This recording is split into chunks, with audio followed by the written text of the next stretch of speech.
Kung ganito katabingi ang lupa mo, paano mo malalaman kung ilan square meter ito?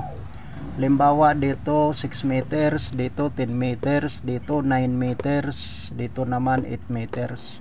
Ganito lang ang computation. 6 plus 10 equals 16. I-divide by lang sa to equals 8.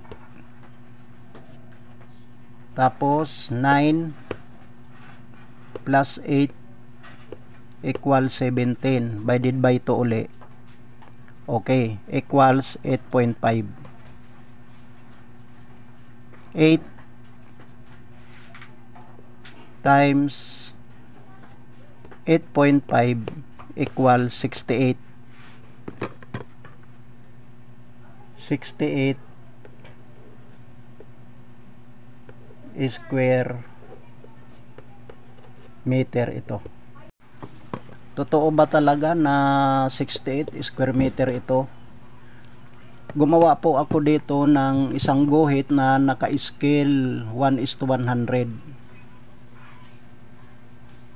Yan, 1:100. Tingnan po natin ito.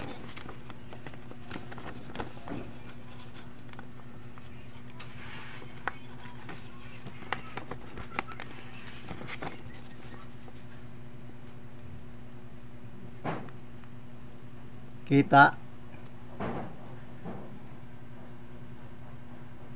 8, kaya 8 meters talaga to. Dito sa baba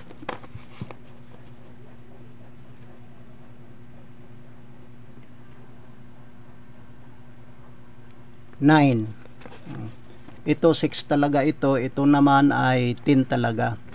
Ngayon kapag binilang natin ito na mga kwadrado, binilang natin lahat yan, tapos kasama itong excess na tagkakalahati, ito excess, ito excess, ito excess, pag binilang po lahat yan ay 68. Kaya nga lang itong mga excess katulad nitong dalawang kalahati ay ang bilang dito ay isa, o kung ilan yung kalahati. Mayroon dito maliliit, ang bilang dyan ay mga 3 piraso, ay 1 square meter din. Kaya 68 square meter talaga lahat yan kung i-scale.